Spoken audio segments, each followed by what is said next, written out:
చూసిన, కానీ ఇట్లాంటి ముఖ్యమంత్రిని మాత్రం నేను జీవితంలో చూడలే.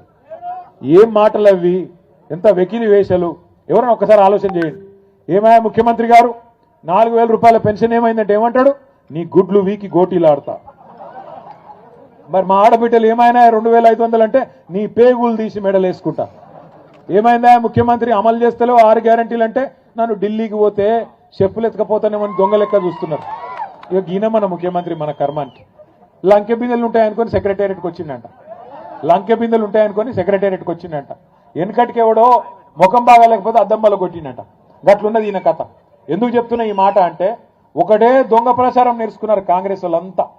కిందికేంచి మీద దాకా ఊళ్ళల్లో మొదలు పెడితే కాంగ్రెస్ వాడు ముఖ్యమంత్రి దాకా ఒకటే ప్రచారం. ఓ కేసీఆర్ అప్పులపాలు చేసిపోయిండు, అప్పులపాలు చేసిపోయిండు, అప్పులపాలు చేసిపోయిండు. ఏడ అప్పులపాలు చేసిండు నేను చెప్తలేను కదా. నిన్నగాక మొన్న బీజేపీ ఎంపీ ఒక ఆయన ప్రశ్న అడిగిండు కేంద్ర ప్రభుత్వాన్ని, కేసీఆర్ చేసిన అప్పు ఎంత? ఎందుకంటే ముఖ్యమంత్రి ఏదో లెక్కలు చెప్తుండు, నిజమా కాదా అని చెప్పి మోడీ ప్రభుత్వాన్ని వాళ్ళ ఎంపీ అడిగిండు. అడిగితే మోడీ ప్రభుత్వం ఏం చేసింది, RBI reserve bank of India మొత్తం భారతదేశంలో ఉన్న బ్యాంకులన్నిటికీ వాళ్ళే పెద్దోళ్ళు, వాళ్ళని అడిగింది. కాగని ఇంకోటి ఉంటుంది, కంట్రోలర్ అండ్ ఆడిటర్ జనరల్, మొత్తం లెక్క పత్రం తీసేది వాళ్ళు. ఏ రాష్ట్రం ఎంత ఖర్చు పెడుతున్నది, ఎంత అప్పు చేస్తున్నది లెక్కలు తీస్తారు వాళ్ళు. వాళ్ళిద్దరిని అడిగింది. అడిగి పార్లమెంట్లో చెప్పింది. నేను చెప్తున్న కథ కాదు, బీఆర్ఎస్ కథ కాదు. ఏం చెప్పిర్రంటే, కేసీఆర్ అధికారంలోకి వచ్చిన మొదటి రోజు జూన్ 2, 2014 నాడు తెలంగాణ రాష్ట్రం నెత్తి మీద ఉన్న అప్పు 80,000 కోట్లు. సారీ 72,000 కోట్లు. 72,000 కోట్లు. కేసీఆర్ దిగిపోయిన నాడు ముఖ్యమంత్రిగా డిసెంబర్ 3, 2023 నాడు మొత్తం అప్పు తెలంగాణ రాష్ట్రం మీద 3,50,000 కోట్లు. మరి 3,50,000 కోట్లు మొత్తము, అందులో 72 మాకు వారసత్వంగా విరాసత్తుగా ఇచ్చింది. తీసేస్తే ఎంత? 2,80,000 కోట్లు. మరి 2,80,000 కోట్ల అప్పును రేవంత్ రెడ్డి 8 లక్షల కోట్లు అంటాడు, బట్టి విక్రమార్క 7 లక్షల కోట్లు అంటాడు, ఇంకొక ఆయన 6 లక్షలు అంటాడు. వాళ్ళ నోటికి ఎంత వస్తే అంత.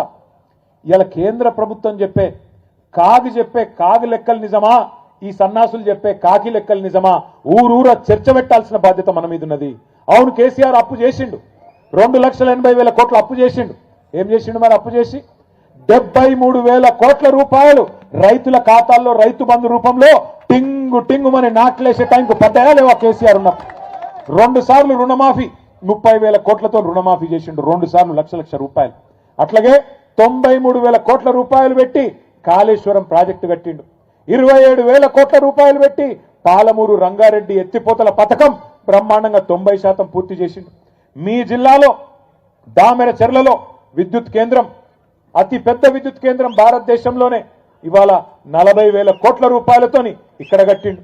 మీ జిల్లాలో ఒక్క మెడికల్ కాలేజీ లేకుండే, ఉమ్మడి నల్లగొండ జిల్లాలో కేసీఆర్ గారు వచ్చేదాకా ఒక్క మెడికల్ కాలేజీ లేని ఉమ్మడి నల్లగొండలో బ్రహ్మాండంగా 1 కాదు 3, సూర్యాపేటలో, నల్లగొండలో, భువనగిరిలో 3 ప్రభుత్వ మెడికల్ కాలేజీలు, 3 ప్రభుత్వ నర్సింగ్ కాలేజీలు కేసీఆర్ గారు పెట్టిండు.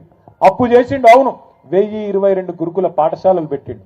6.5 లక్షల మంది పిల్లలకు ఒక్కో పిల్ల మీద ఒక్కో పిల్లాడి మీద 1,20,000 రూపాయలు ఖర్చు పెట్టి బ్రహ్మాండంగా ప్రపంచంతో పోటీపడే పౌరులుగా వాళ్ళని తయారు చేసిండు. 7,000 మంది పిల్లలకు అంబేద్కర్ దేవరకొండ మధ్యలో ఏదో ఒక ప్రాంతంలో మన జిల్లా నాయకత్వంతో మాట్లాడి అక్కడ ఒక బహిరంగ సభ కూడా ఉంటుంది. దానికి పెద్దలు కేసీఆర్ గారు కూడా వస్తా ఉన్నారు. మీరందరూ కూడా దయచేసి మరి కథానాయకుల మాదిరిగా కదిలి రావాలని చెప్పి కోరుతూ, గెలిచిన సర్పంచులకు చివరిగా నాది ఒకటే ఒక విజ్ఞప్తి, మీరెవ్వరూ భయపడే అవసరం లేదు, ఎలాంటి పంచాయతీ పెట్టుకునే అవసరం లేదు. మీ హక్కుల గురించి, మీ బాధ్యతల గురించి తొందరలోనే అన్ని జిల్లాల్లో వర్క్ షాపులు కూడా పెడతాం, మీకు ట్రైనింగ్ ఇస్తాం. లేవట్లాగే చివరిగా నేను చెప్పే మాట, మీకు ఎవరైనా కేసులు పెడితే, మిమ్మల్ని ఎవరైనా ఇబ్బంది పెట్టే ప్రయత్నం చేస్తే నేను మీ అందరికి మాటిస్తా ఉన్నా, ప్రతి జిల్లాలో ఒక లీగల్ సెల్ పెట్టి మీకు ధైర్యం ఉంచడానికి, మీ కేసులు కొట్లాడేదానికి కూడా పార్టీ మొత్తం బాధ్యత తీసుకుంటుందని చెప్పి కూడా తెలియజేస్తూ, జై తెలంగాణ. లేవద్దు బాబు, ఎవరు లేవద్దు దయచేసి. ఇప్పుడు సర్పంచుల సన్మానం, ఎవరైనా ముందు కూర్చొని లేవద్దు, ఎవరు ముందు రావద్దు. పిలిచిన సర్పంచులు తప్ప ఇంకో మనిషి ఎవరు కూడా రావద్దు, ఓన్లీ సర్పంచులు. మొట్టమొదటగా శాలిగౌరవం మండలం ఒకటే, తుంగతుర్తి కాన్స్టిట్యూన్సీ లో ఒకటే ఉంది. వరుసగా రావాల్సిందే. ఆ తర్వాత దేవరకొండ నియోజకవర్గం వాళ్ళు 5 మండలం